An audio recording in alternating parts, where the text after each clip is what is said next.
năm rạ xa chật con chỉ tì sờ lạnh đại mua thà tục hài cứ mình miền na pratna lai bần tài cột nia coromen miền tục chọp tam miền tục khăng miền tục tịch trái ta miền chỉ thầm đà tiếng đại cột nia mình pratna nông ảnh tục miền pi giang cứ tục lời cài nâng tục lời chật tục lời cài rung ngọt bàn đòi hà kêu sợi bẹ tì nâu asrai nâng tham cài rô ai tục lời chật bình trâu đã xa đòiประทัวเจตนามกายโรคเพลจัดเจตนามกำลังจมนวยเอาจัดเมียนกำลังเมียนสกปรกละอนังเจติเปิงเพลจัดมนุษย์ยังการดำเนินโรคเพลกายบานอาหารบานทนามเจดาวมาบริโภคไทยรักษาก็สงบรำงอบเตินโรคเพลกายนุไอจมนายโรคเพลจัดเป็นคือจำบัดเติแต่ยอกประทัวหมกไทยรักษาเติบานเสกใดนี้โกนเตยแต่ยลอ้อยบานฉบับมนุษย์นาได้มันเคยกาเปิดโดยชนะมนุษย์นุในไปเมียนตกเพลจัดการลางก็ระแมงจิตตกโดยประจักษ์ตีปังสาวสาวโปเรียบรอบหรือก็สไลโลลาบรรทุกนี้บรรทุกนุจำนายมนุษย์ได้เมียนปัญญาดังตกเพลจัดทาเจโรกระแมงสดับทัวเรียนทัวพิจารณาทัวนังปะได้บัดตามทัวดำใบรักษาโรคจัดเอาโดยจากการรักษาโรคเพลกายได้มาหลอกหายก็จีเนมีนประทัวจิตีปังสมใบจัวประเทศจมวยหนึ่งตกก็อาจกำจัดตกขนมจัดบานหนึ่งอาจเราสิได้สกบานขนมชีวิตได้จะสกประจักษ์ตกเตียดพองการเพียบาโรคเพลกายมันเร็วไวถ้าเขมรหรือจ่าลายเอาแต่เมียนจงือคือเตาแต่เพียบาอย่างนาการรักษาจัดโดยประทัวก็อย่างนุกได้มนุษย์ยังเมียนโลภะโทสะนังโมหะเจียโรประจำจัดน้อมเอาประปรบาปโดยเฉพาะโกนเตยแต่เมียนในทนำคือประทัวเอาเจียประจำของได้ตัวเจียโกนทัดขนมไวนาก็ได้โกนเตยแต่รักษาจัดเอาเจียประจำระหดตัวแต่เจียสัสบายออกตกออกกังวลปีสันดานโจโกนฝึกหัดเอาเมียนกาโยดังบาปีประทัวตีบอมพอดโกนดังทาประทัวนุกละออย่างนาโจลปิจารณาในกำนาบนี้รูปซอละอเรียงกัวสลังแต่จังละอจัดกมนัดจีมันอยู่ปนมานรูปจรีไอจัดละอเจียมันจ่าลายโจโกนโปรสไตรกมบอมพลิกทัวทลายเจียงเป็ดนอมดอลตรายเมียนรูปเมียนโรคอันสระสบายโกนายประทัวมันใจชื่อบาโกนเรียนทัวเอาอารมณ์จัดประปรัดโสจรัดจัดโกนพลือชีวิตเตาสลับรูปเตาชื่อปันตายจัดพลือมันสลับเตตูนเมียนจัดบานเติบแนวจิตศกโกนจิตติสลังเปลได้ยังการตกการการมันสบายจัดหรือเมียนปัญหาชีวิตการลางวิธีดอสไลได้ละอจิตติบำพดหายจำบัดเตาเอาสมราเจียดบงคือการตูนเมียนจัดยังเตาตูเมียนจัดอ้อยบานเจมอนสันเติบบรรทอต่อดอสไลปัญหาเซนตามกราว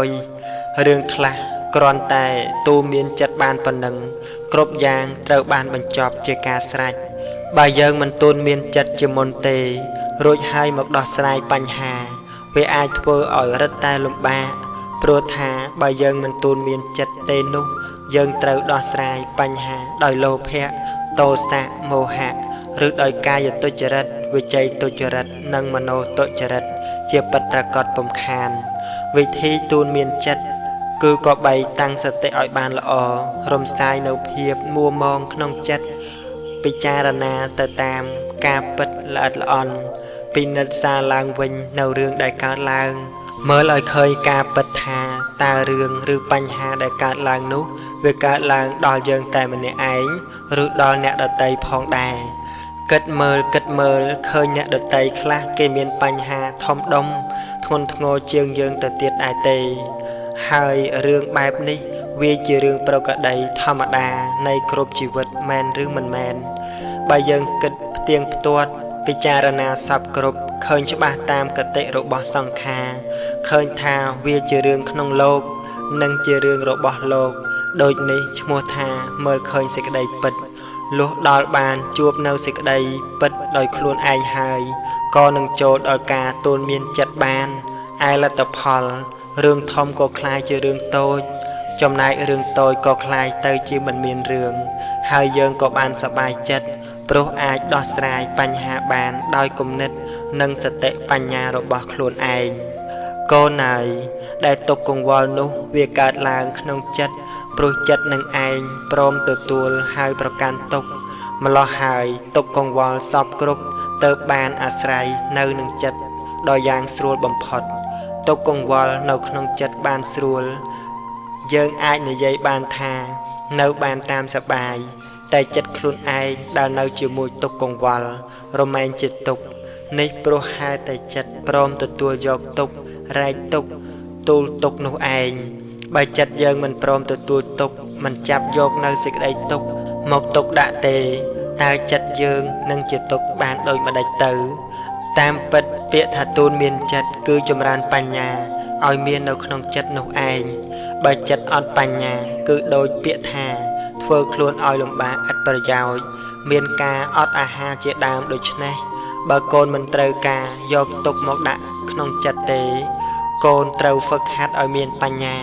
ដើម្បីទូនមានចិត្តឲ្យបានកុំខានឡើយប្រយ័ត្នពាក្យផ្អែមកូនជាទីស្រឡាញ់កូនគួរប្រយ័ត្នពាក្យនិយាយរបស់អ្នកដទៃដោយចំពោះពាក្យផ្អែមល្ហែមទឹកអំពៅទឹកត្នោតដែលមានរសផ្អែមកាលបើទុកយូរទៅហើយត្រូវផ្សំនឹងមេផងក៏คล้ายទៅជាគ្រឿងស្រវឹងយ៉ាងណាមិញពាក្យសម្ដីផ្អែមល្ហែមរបស់មនុស្សខ្លះក៏អាចធ្វើឲ្យយើងស្រវឹងបានយ៉ាងនោះដែរកាលបើស្រវឹងហើយក៏ធ្វើឲ្យវង្វេងភ្លេចខ្លួនបាត់បង់ស្មារតីខូចប្រក្រតីដែលធ្លាប់តែរៀបសាររហូតដល់មានពេលខ្លះត្រូវអស់មាសអស់ប្រាក់ទៀតផងព្រោះជឿពាក្យផ្អែមល្ហែមរបស់គេចូលកូនពិចារណាឲ្យបានល្អអ្នកណាមកនិយាយផ្អែមល្ហែមលើកដំកើងកូនថាកូនល្អយ៉ាងនេះពូកែយ៉ាងនោះកូនត្រូវតែប្រយ័ត្នឲ្យមែនតែនកុំប្រញាប់ស៊ីចូលរីករាយសប្បាយភ្លេចខ្លួនឲ្យសោះបើកូនមិនស្រវឹងនឹងពាក្យផ្អែមល្ហែមរបស់អ្នកដទៃទេកូននឹងមិនក្តៅក្រហាយស្ដាយក្រោយឡើយត្រីដែលស្លាប់ទៅហើយមួយចំណែកនោះព្រោះត្រូវគេបញ្ឆោតដោយនុយដោយលំនៅឋានជាដើមបើវាមិនតាក់ចិត្តជាប់នឹងគ្រឿងបញ្ឆោតទេវាក៏នឹងមិនស្លាប់ដែរក្នុងរឿងនេះកូនត្រូវតែចេះប្រយ័ត្ននឹងអ្វីគ្រប់យ៉ាងមិនចំពោះតែពាក្យផ្អែមល្ហែមរបស់អ្នកដទៃប៉ុណ្ណោះឡើយពោលគឺប្រយ័ត្នចំពោះគ្រឿងបោកបញ្ឆោតក្នុងលោកកុំឲ្យស្លាប់ដោយត្រីដែលចាប់នុយនោះកូនហើយប្រយ័ត្នជាស្មារតីប្រយ័ត្ននឹងអ្វីគឺល្អទាំងអស់កូនត្រូវចាំពាក្យក្នុងសៀវភៅកូនមាសឪពុកថាភ្លេចអ្វីភ្លេចបានតែបើភ្លេចប្រាណឈានធ្លាក់រណ្ដៅបើបានជាភ្លាត់មិនទាន់ធ្លាក់ជ្រៅប្រឹងឡើងណាពៅកុំនៅនាំជ្រុលខូចអ្វីមិនគ្រោះតែបើខូចឈ្មោះមិនងាយជួសជុលកូនត្រូវប្រយ័ត្នកុំងប់ងងុលកាមជាគ្រឿងពុលខូចអស់ទាំងខ្លួនខូចខ្លួនខូចឈ្មោះខូចនេះពេញគ្រោះរស់លែងសុបសួនតែទោះយ៉ាងណាកុំឲ្យខូចផ្ទួនត្រូវប្រឹងកែខ្លួនកុំចោលអាត្មាចោលអ្វីចោលបាន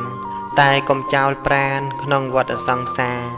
ព្រោះតែលោកនេះឥតមាននរណាជួយស្រង់អាត្មាក្រៅពីខ្លួនឡើយកូនត្រូវរក្សាការពារអាត្មាឲ្យបានដល់ត្រើយដោយការប្រយ័ត្ននឹងមិនកន្តើយប្រយ័ត្ននឹងហើយជាព្រះក្នុងខ្លួនប្រយ័ត្នជាម្ដាយញ៉ាំងគុណទាំងឡាយឲ្យកើតមមមួនអត់ធន់ជាឪរក្សាក្រងស្ងួនគុណធម៌ក្នុងខ្លួនដោយខែខាងខ្នើតខន្តីដោយថ្នាំលេបជាប្រចាំរសជាតិល្វីងឆើតលំបាកទ្រាំណាស់លុះដល់ផលកើតរសជាតិល្វីងឆើតមានគុណក៏បងព្រមល្ងងខ្លះល្អណាស់កូនជាទីស្រឡាញ់ការដែលយើងធ្វើជាមនុស្សមានទឹកចិត្តមានការស្មោះត្រង់និងមានការស្រឡាញ់យុត្តិធម៌នោះ អ្នកដតីគេអាចមើលមកថាយើងល្ងងមិនចេះរកស៊ីមិនចេះចង់មានចង់បានមិនចេះឆក់ឱកាសកូនអើយព្រមឲ្យគេថាទៅចោះព្រមឲ្យគេថាល្ងងល្អជាងកូនជាមនុស្សមិនមានទឹកចិត្តមិនមានសុចរិតស្មោះនិងមិនមានយុត្តិធម៌កូនធ្វើការដោយស្មោះត្រង់មានទឹកចិត្តចំពោះអ្នកដតីស្លូតបូតត្រឹមត្រូវសូម្បីមិនសូវមានទ្រព្យលើសពីការប្រើប្រាស់ដោយគេក៏ដោយតែកូនសប្បាយចិត្តគ្រួសារយើងអាចខ្វះខាតខ្លះប៉ុន្តែមានការកក់ក្ដៅរស់នៅឃើញមុខគ្នាមិនគិតខ្វល់ឬរង្គៀសចិត្តក្នុងរឿងអ្វីច្រើនឡើយរវាងការមានបានទ្រព្យសម្បត្តិតែមិនមានការកក់ក្ដៅនិងមានការកក់ក្ដៅគ្រាន់តែមិនសូវមានទ្រព្យពីរយ៉ាងនេះតើកូនជ្រើសរើសយកមួយណាមានមនុស្សមួយចំនួនមានមុខមានមាត់ក្នុងសង្គមមានពេលវេលាដើរតាក់ទងយកចិត្តយកថ្លើមអ្នកដតីជាងមានពេលនៅជាមួយគ្រួសាររបស់ខ្លួនឯងឬក៏ត្រូវស្ទុះទៅលិចស្ទុះទៅកើតដើម្បីរក្សាផលប្រយោជន៍របស់ខ្លួនរហូតមិនមានលហែឲ្យពេលទៅផលប្រយោជន៍ខាងក្រៅផ្សេងច្រើនជាងឲ្យដល់គ្រួសារឬពុំនោះសោតត្រូវប្រឹងប្រែងព្យាយាមប្រចុះប្រជែងអ្នកតូចអ្នកធំដើម្បីផលប្រយោជន៍នោះដូច្នេះឯងដែលគាត់គិតថាខ្លួនគាត់ឆ្លាតបានជាភ្លេចថាព្រោះការឆ្លាតរបស់ខ្លួននោះឯងបានធ្វើឲ្យខ្លួនមិនមានពេលបរិភោគឬបរិភោគខុសពេលមិនមានពេលដេកមិនមានពេលសម្រាកនិងមិនមានពេលឲ្យដល់គ្រួសារគ្រប់គ្រាន់ធ្វើឲ្យគ្រួសារខ្វះភាពកក់ក្ដៅកូនអើយពិតមែនហើយថាក្នុងគ្រួសារចាំបាច់ត្រូវមានប្រាក់ប៉ុន្តែមិនមែនឲ្យតែមានប្រាក់គឺមានសុភមង្គលមានភាពកក់ក្ដៅក្នុងចិត្តក្នុងជីវិតទៅសពគ្រប់នោះទេមានស្ត្រីជាភរិយាច្រើនណាស់ដែលមិនខ្វះទ្រព្យសម្បត្តិមានសុទ្ធតែរបស់ល្អរបស់ថ្លៃប៉ុន្តែជាប្រក្តីមានមុខអាប់ស្រពោនព្រោះខ្វះភាពកក់ក្ដៅពីស្វាមីនោះឯងមនុស្សដែលគិតថាខ្លួនឯងឆ្លាតតែមិនមានពេលដេកនៅផ្ទះត្រូវចោលប្រពន្ធចោលកូនជារឿយខ្វះការស្មោះត្រង់មួយនឹងមួយខ្វះធម៌សន្តោសល្មោបលោភលន់រកស៊ីទុច្ចរិតខ្វះយុត្តិធម៌លាក់កូនអើយក្នុងរឿងទាំងអស់នេះបើគេថាកូនល្ងងមែនតែនព្រោះមិនចេះដូចគេគឺជាការល្អណាស់កូនចេះត្រឹមតែការងាររបស់កូនដោយទឹកចិត្តសុចរិតស្មោះត្រង់គ្រួសារមានភាពកក់ក្ដៅ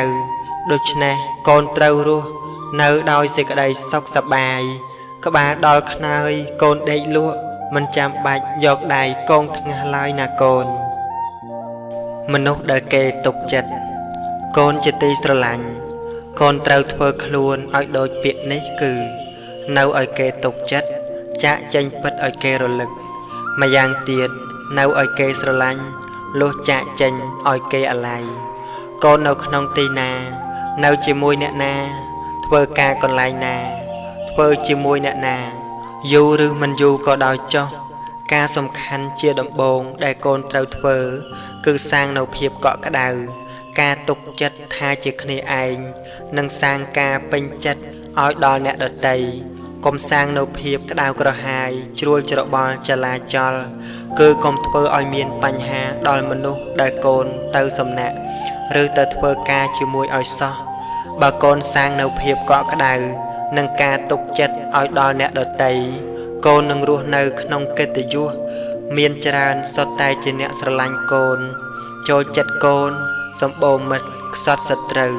ផ្ទុយមកវិញបើកូនសាងនៅបញ្ហាគឺការប្រព្រឹត្តក្តៅក្រហាយឲ្យដល់គេកូនមានតែគេរង្គៀសគេភ័យខ្លាចគេធុញទ្រាន់សាបសូន្យកិត្តិយសនិងរស់នៅជាមួយនឹងទុក្ខវិធីសាងនៅភាពកក់ក្ដៅការពេញចិត្តនិងការទុកចិត្តនោះគឺការចេះលះបង់មិនឃើញតែពីខ្លួនឯងនិយាយស្ដីឲ្យល្អចេះជួយទុក្ខធរៈអ្នកដទៃជាគ្នាឯងជាមួយមនុស្សគ្រប់គ្នាមានកិរិយាមារយាទរៀបសាររៀបរយស្លូតបូតមិនប្រកាន់ខ្លួននិងមិនអួតខ្លួនគឺជាការរក្សាជានិច្ចនៅសម្បត្តិមនុស្សល្អ កូនត្រូវចាំពាក្យនៃថាញញឹមរកគ្នាតាំងចិត្តសន្តានីវាចាពីរោះពេលគេមានទុក្ខត្រូវជួយសង្គ្រោះបានអ្វីដាក់ពោះកុំរស់តែឯងត្រូវចេះលះបង់ទាំងចេះស្មោះត្រង់ចិត្តចង់ចេះក្រែងទេសនាពីរោះសង្គ្រោះក្រៃលែងមិនអួតខ្លួនឯងមិនហែងទឹកចិត្តទឹកមាសបេះដូងមានព្រះមន្តស្នេហ៍ស័ក្តិសិទ្ធិញាតច្រើនកន្លងអ្នកផងទុកចិត្តលួសចាកចេញពិតញាតមិត្តអាឡ័យចេះប្រើខ្លួនឯងព្រមទាំងចេះក្រែងអ្នកផងអាស្រ័យប្រឹងជួយការងារពេញជើងពេញដៃញាតមិត្តអាឡ័យពេលខ្សែជីវ៉ាចេះអានខ្លួនឯងព្រះធម៌សំដែងឲ្យចេះសិក្សាដឹងតួនាទីមិនចោលកិច្ចការចេះស្គាល់អាត្មាមនុស្សម្នាចូលចិត្តចេះទឿនខ្លួនឯងទាំងចេះប្រឹងប្រែងអ្នកផងអាណិតកុំចាំគេប្រើការងារល្អពិតវិរិយៈសន្ធិដ្ឋញាតមិត្តត្រូវការសូមអនុមោទនាមនុស្សដែលស្រឡាញ់យើងពិតកូនជាទីស្រឡាញ់មនុស្សដែលស្រឡាញ់យើងពិតឬមិនពិតនោះកុំមើលត្រឹមតែសម្បកក្រៅឬស្ដាប់ត្រឹមតែពាក្យសម្ដីរបស់គេប៉ុណ្ណោះឲ្យសោះអាកប្បកិរិយាគេអាចធ្វើបានឯពាក្យសម្ដីវាគ្រាន់តែជាខ្យល់មាត់អាចផ្លាស់ប្ដូរយ៉ាងណាឬមិនដូចចិត្តយ៉ាងម៉េចគឺចេះតែប្រព្រឹត្តទៅបានទាំងអស់មនុស្សដែលពោលថាស្រឡាញ់យើងស្គាល់ចិត្តស្គាល់ថ្លើមយើងនិងគោរពរាប់អានយើងនោះអាចគ្រាន់តែជាទឹកអប់ដែលបាញ់ដាក់មកឲ្យយើងសប្បាយចិត្តតែប៉ុណ្ណោះចិត្តពិតរបស់គេអាចស្អប់យើងក៏បានប៉ុន្តែដើម្បីប្រយោជន៍អ្វីមួយទៅធ្វើឲ្យគេនិយាយឬមានអាកប្បកិរិយាយ៉ាងនោះឯងមនុស្សដែលមិនធ្លាប់និយាយថាស្រឡាញ់យើងសូម្បីតែម្ដងមិនធ្លាប់អួតសរសើរយើងម្ដងណាសោះតែគេអាចជាមនុស្សស្រឡាញ់យើងដោយពិតស្មោះត្រង់ជាមួយនឹងយើងជាប្រកបក៏មានដែលពោលមកនេះមិនមែនបានន័យថាអ្នកដែលប្រាប់ថាស្រឡាញ់យើងទាំងអស់សុទ្ធតែមិនស្រឡាញ់យើងដោយពិតឬពួកអ្នកដែលមិនធ្លាប់ប្រាប់ថាស្រឡាញ់យើងម្ដងសោះសុទ្ធតែធ្លាប់ស្រឡាញ់យើងឲ្យពិតនោះឡើយគ្រាន់តែចង់ប្រាប់ឲ្យកូនដឹងថាអ្នកណាស្រឡាញ់ឬមិនស្រឡាញ់យើងដោយពិតនោះមិនមែននៅត្រង់សម្បកក្រៅនិងខ្យល់មាត់នោះទេគឺនៅត្រង់ការធ្វើពិតដែលយើងត្រូវសង្កេតពិនិត្យក្នុងកាលយូរមនុស្សដែលល្អចំពោះយើងរមែងល្អទាំងចំពោះមុខទាំងកំបាំងមុខក៏តែងតែជួយយើងរក្សាយើងទំនុកបំរុងនិងការពារយើងមិនថាយើងនឹងទៅជាយ៉ាងណាគេនៅតែស្មើចុងស្មើដើមជាមួយយើង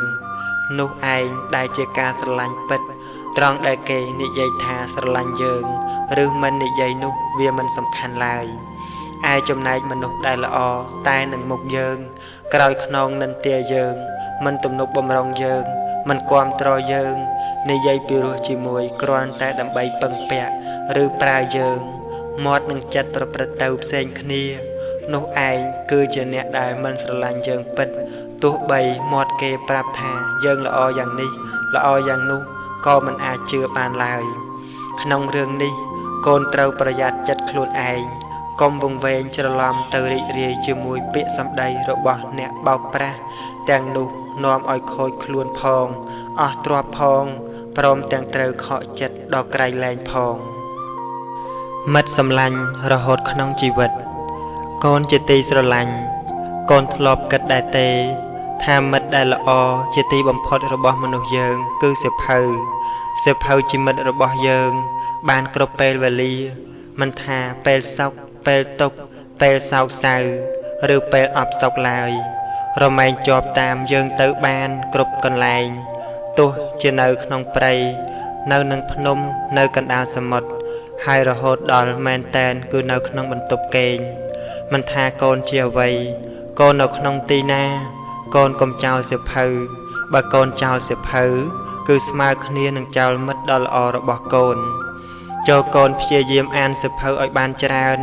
ហើយកូនត្រូវចេះជ្រើសរើសសៀវភៅសម្រាប់អានកុំឲ្យខាតពេលពាក្យទូន្មានព្រិនប្រដៅរបស់ព្រះសម្មាសម្ពុទ្ធដែលកូនបានអានឬស្ដាប់គឺជាផែនទីនៃជីវិតរបស់កូន សៀវភៅល្អមួយក្បាលស្មើនឹងមិត្តល្អម្នាក់សៀវភៅអ្វីដែលកូនអានហើយចូលកូនពិចារណាថាគួរជឿតាមអ្នកសរសេរឬមិនជឿព្រោះអ្នកសរសេរមានច្រើនប្រភេទមានការគិតនិងចំណេះដឹងផ្សេងគ្នារីឯចេតនាក៏ផ្សេងគ្នាដែរ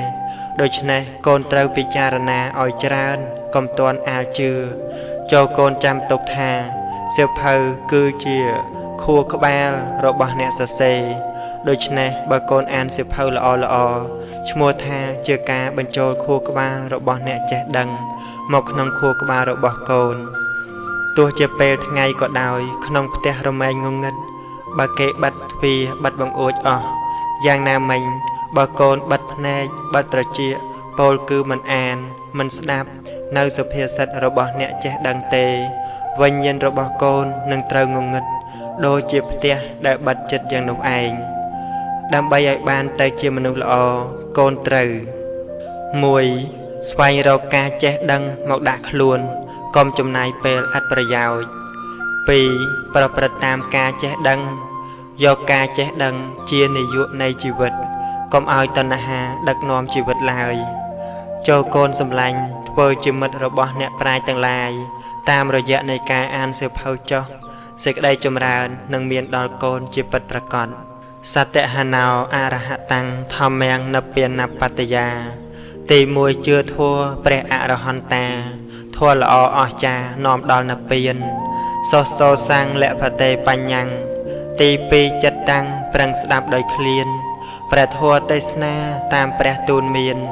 គោរពធម្មទានបានមានបញ្ញាអបមត្តោវិចក្ខណោពីរនេះជាសោបើកទ្វារមោហា1មិនប្រមាទ1ពិចារណា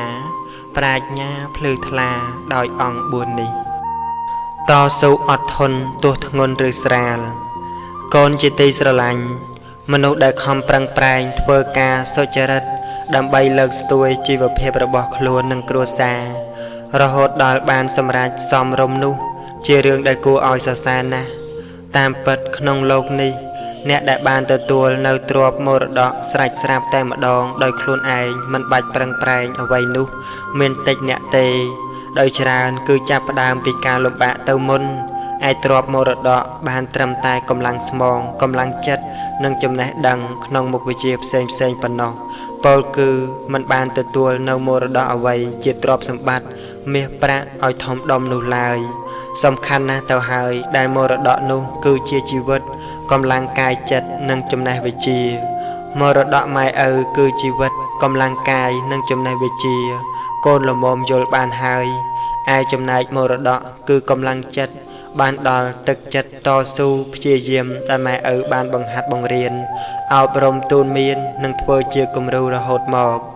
កូនត្រូវពង្រឹងកម្លាំងចិត្តឲ្យដល់ព្រមជាមួយកម្លាំងកាយនិងចំណេះវិជ្ជាធ្វើជីវិតកូនឲ្យមានខ្លឹមសារការប្រើកម្លាំងស្មងនិងទឹកចិត្តប្រឹងប្រែងតស៊ូក្នុងជីវិតអត់ធន់ចំពោះការងារមិនរួញរាចំពោះឧបសគ្គទើបអាចបានដល់នៅឋានៈដ៏ប្រសើរមានជីវភាពធូរធារដោយទ្រព្យសម្បត្តិដោយដែលកូនបានឃើញហើយអ្នកខ្វះការតស៊ូព្យាយាមចង់តែស្រណុកចូលចិត្តតែសប្បាយនិងថ្នមខ្លួនប្រភេទមនុស្សជន់អាចមន់មិនពេកនោះគឺមិនមានឱកាសសាងនៅឋានៈឲ្យខ្ពង់ខ្ពស់និងឲ្យជីវិតរស់នៅបានសុខស្រួលឡើយ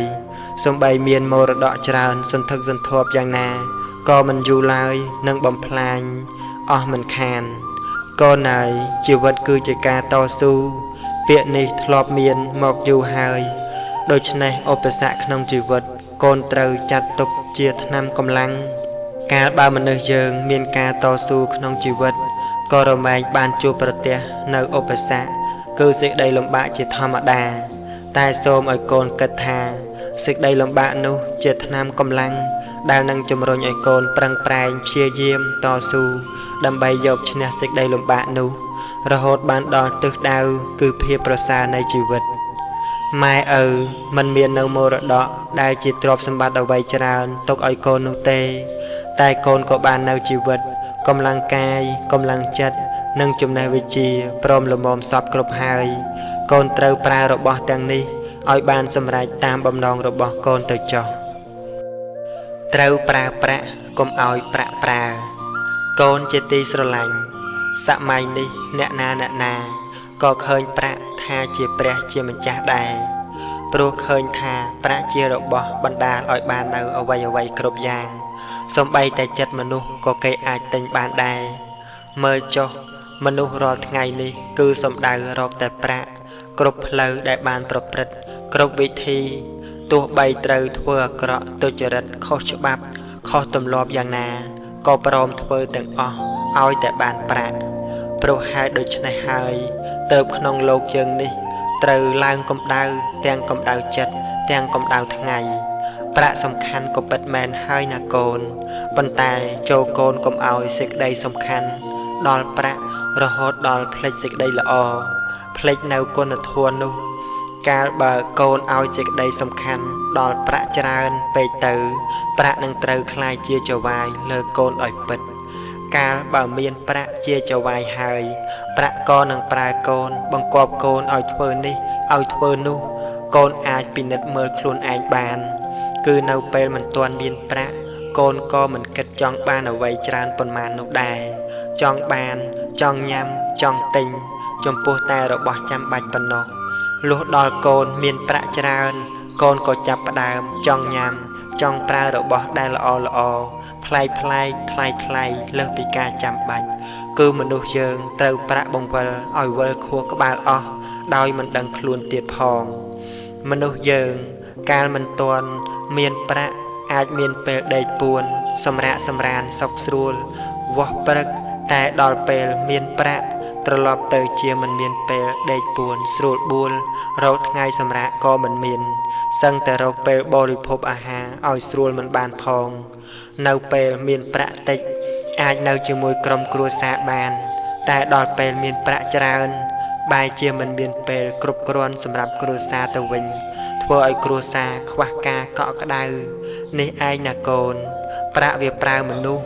ព្រោះហេតុតែមនុស្សយើងទៅវង្វេងជាមួយវាកូនមើលចុះមនុស្សខ្លះនៅពេលមានប្រាក់ក៏គិតការធំដុំហ៊ានជួលគេឲ្យទៅសម្លាប់មនុស្សដែលខ្លួនស្អប់ចិញ្ចឹមក្រុមអ្នកលេងកាប់ចាក់មុខរបរទុច្ចរិតផាត់ក្បត់ក្នុងគូក្រងរបស់ខ្លួនប្រព្រឹត្តអនាចារលើបុត្រភរិយារបស់អ្នកដទៃប្រាក់វាប្រើឲ្យធ្វើអ្វីទាំងអស់បើមិនមានប្រាក់ទេគេអាចមិនគិតធ្វើយ៉ាងនោះឬគេមិនអាចធ្វើបានឡើយដូច្នោះកូនត្រូវតែប្រយ័ត្នត្រូវរៀនឲ្យយល់ពីចិត្តលោភចិត្តល្ងងត្រូវកុំឲ្យប្រាក់មកជាចវាយឬជាបញ្ជាការប្រើកូនឲ្យសោះកូនត្រូវតែជាម្ចាស់លើប្រាក់វិញជាអ្នកប្រើប្រាក់និងប្រើក្នុងផ្លូវត្រូវយ៉ាងនេះទើបកូនមិនក្តៅក្រហាយស្ដាយក្នុងការជាខាងក្រោយឡើយថ្នាំរក្សាចិត្តកូនជាទីស្រឡាញ់ដែលឈ្មោះថាទុក្ខហើយគឺមិនមានអ្នកណាប្រាថ្នាឡើយប៉ុន្តែគ្រប់គ្នាក៏រមែងមានទុក្ខជាប់តាមមានទុក្ខខ្លាំងមានទុក្ខតិចចេះតែមានជាធម្មតាទាំងដែលគ្រប់គ្នាមិនប្រាថ្នានោះឯងទុក្ខមានពីរយ៉ាងគឺទុក្ខផ្លូវកាយនិងទុក្ខផ្លូវចិត្តទុក្ខផ្លូវកាយរំងាប់បានដោយអាហារគ្រឿងស្លៀកពាក់ទីនៅអាស្រ័យនិងថ្នាំកែរោគឯទុក្ខផ្លូវចិត្តវិញត្រូវរក្សាដោយព្រះធម៌ជាថ្នាំកែរោគផ្លូវចិត្តជាថ្នាំកម្លាំងជំនួយឲ្យចិត្តមានកម្លាំងមានសុខភាពល្អនិងជាទីពឹងផ្លូវចិត្តមនុស្សយើងកាលដែលមានរោគផ្លូវកាយបានអាហារបានថ្នាំជាដើមមកបរិភោគថែរក្សាក៏ស្ងប់រងាប់ទៅនៅរោគផ្លូវកាយនោះឯចំណែករោគផ្លូវចិត្តវិញគឺចាំបាច់ត្រូវតែយកព្រះធម៌មកថែរក្សាទៅបានសេចក្តីនេះកូនត្រូវតែយល់ឲ្យបានច្បាស់មនុស្សណាដែលមិនឃើញការពិតដូច្នេះមនុស្សនោះនៅពេលមានទុក្ខផ្លូវចិត្តកើតឡើងក៏រមែងជាទុក្ខដោយប្រះចាកទីពឹងសោកសៅពោលរៀបរាប់ឬក៏ស្រែកឡូឡាបន្ទោសនេះបន្ទោសនោះចំណែកមនុស្សដែលមានបញ្ញាដឹងទុក្ខផ្លូវចិត្តថាជារោគរមែងស្ដាប់ធម៌រៀនធម៌ពិចារណាធម៌និងបដិបត្តិតាមធម៌ដើម្បីរក្សារោគចិត្តឲ្យដូចជាការរក្សារោគផ្លូវកាយដែរម្ល៉េះហើយក៏ជាអ្នកមានព្រះធម៌ជាទីពឹង សំបីជួបប្រទះជាមួយនឹងទុក្ខក៏អាចកំចាត់ទុក្ខក្នុងចិត្តបាននិងអាចរកសេចក្តីសុខបានក្នុងជីវិតដែលជាសុខប្រះចាកទោសទៀតផងការព្យាបាលរោគផ្លូវកាយមិនរើសវ័យថាក្មេងឬចាស់ឡើយឲ្យតែមានជំងឺគឺត្រូវតែព្យាបាលយ៉ាងណាការរក្សាចិត្តដោយព្រះធម៌ក៏យ៉ាងនោះដែរមនុស្សយើងមានលោភៈទោសៈនិងមោហៈជារោគប្រចាំចិត្តនាំឲ្យប្រព្រឹត្តបាបដូច្នេះកូនត្រូវតែមាននៅថ្នាំគឺព្រះធម៌ឲ្យជាប្រចាំផងដែរទោះជាកូនស្ថិតក្នុងវ័យណាក៏ដោយកូនត្រូវតែរក្សាចិត្តឲ្យជាប្រចាំរហូតទាល់តែជាសះស្បើយអស់ទុក្ខអស់កង្វល់ពីសន្តានចូលកូនហ្វឹកហាត់ឲ្យមានការយល់ដឹងច្បាស់ពីព្រះធម៌ទីបំផុតកូននឹងដឹងថាព្រះធម៌នោះល្អយ៉ាងណាចូលពិចារណានៅកំណាព្យនេះរូបសល្អរៀងគួរស្រឡាញ់តែចាញ់ល្អចិត្តគំនិតជាមិនយូរប៉ុន្មានរូបជរាឯចិត្តល្អជាមិនចាស់ឡើយចូលកូនប្រុសស្រីកុំបំភ្លេចធម៌ថ្លៃជាងពេជ្រនាំដល់ត្រើយ